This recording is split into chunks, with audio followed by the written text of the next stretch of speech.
les bibliothécaires, si vous voulez un peu de surnaturel, vous êtes sur la bonne vidéo.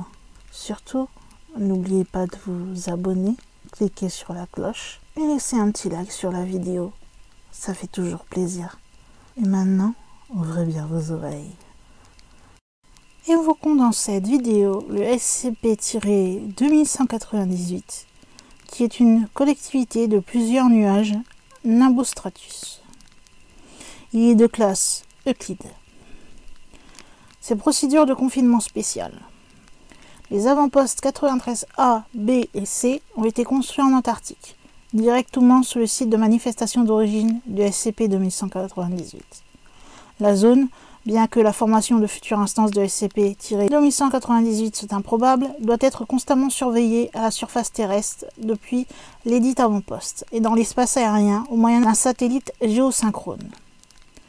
Des échantillons limités de fluide lacrymal et de salive s'étant manifestés par le biais SCP-2198 ont été collectés et conservés au site de stockage 109, à l'intérieur de bacs de confinement séparés.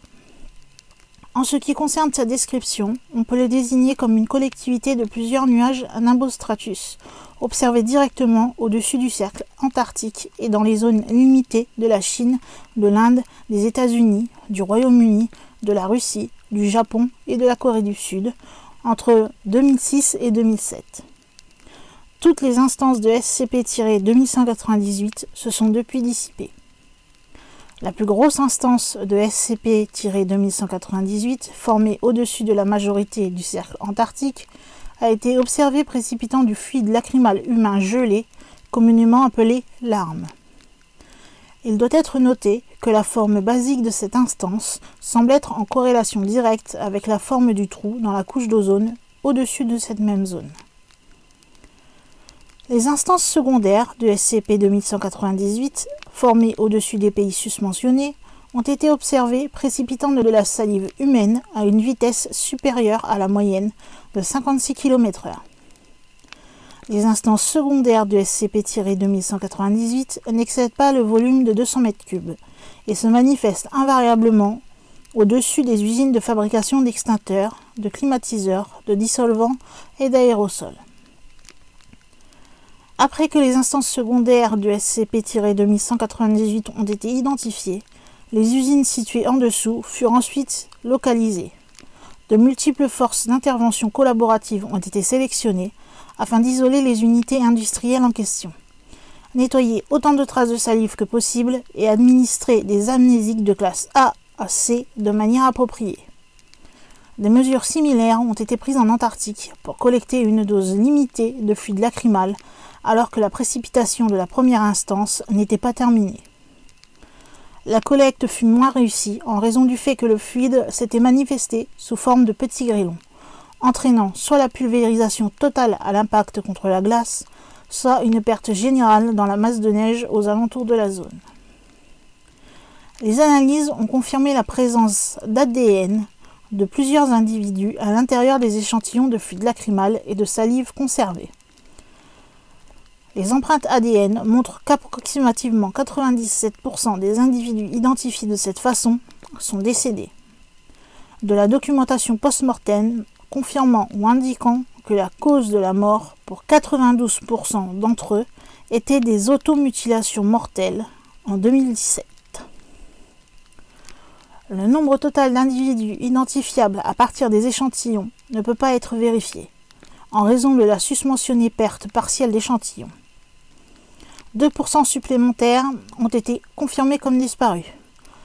Les individus faisant partie du % restant ont été identifiés et localisés, mais la majorité de ces individus n'a pas été approchée. Alors il y a un addendum qui est une retranscription de l'entretien avec le premier individu vivant qui a été identifié à partir des échantillons. L'interrogateur est le chercheur senior H. Hamlin, et bien sûr nous n'avons pas le nom de l'interrogé. Est-ce que cela vous dit quelque chose?